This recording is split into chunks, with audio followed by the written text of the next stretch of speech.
Magandang Sanusenyo, rain or shine, hindi patitinag ang pamahalang lungsod sa paghahatid ng pamaskong handog sa bawat tahanang matyaga at masaya ring naghihintay sa diwa ng Paskuhan 2025 sa mga barangay ng Graceville, Citrus at San Pedro ngayong araw, December 10. Tayo na sama-sama lahat. Tunay na diwa ng Pasko'y isa puso at ipagdiwang ating pagsaluhan. Ang saya at higaya, pamilyang Sanusenyo, sabay-sabay na magdiwang.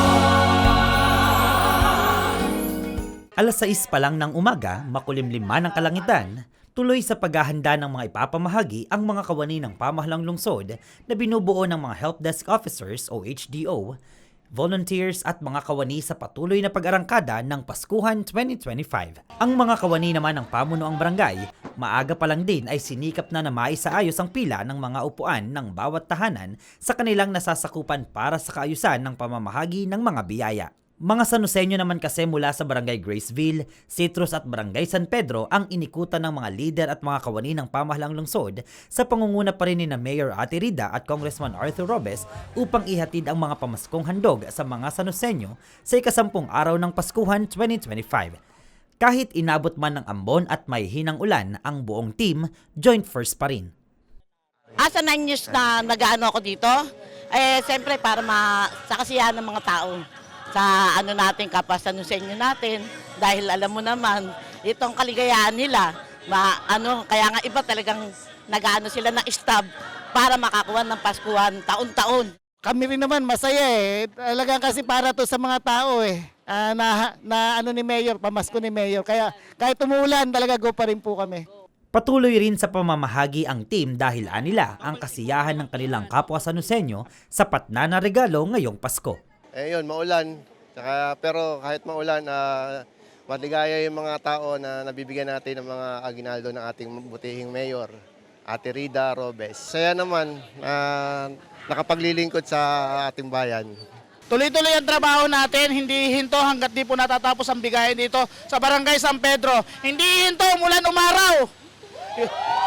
Arya Sanusenyo! Masasayang ngiti, palakpak at pagbati naman ang isinukli ng mga Sanusenyo bilang pasasalamat sa biyayang natanggap. Awa ng Diyos, makakatulong po sa amin ngayon dahil Christmas para panghanda namin.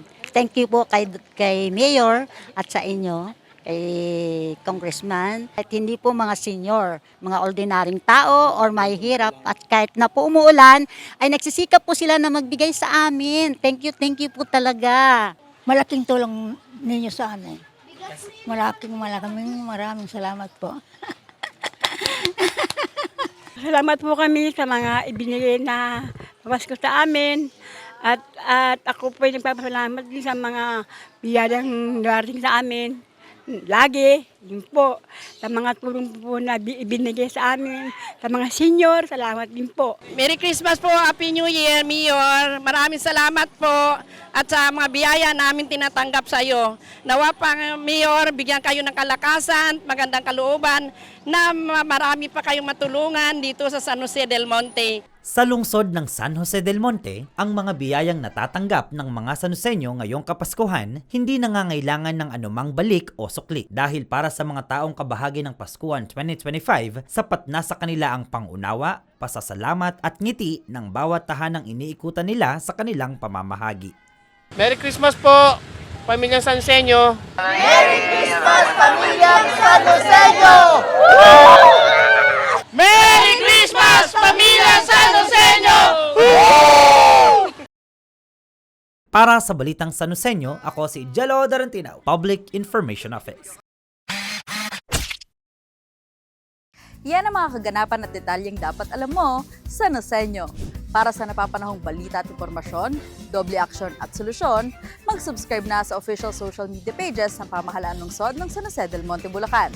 Maraming salamat, Arya Sanusenyo!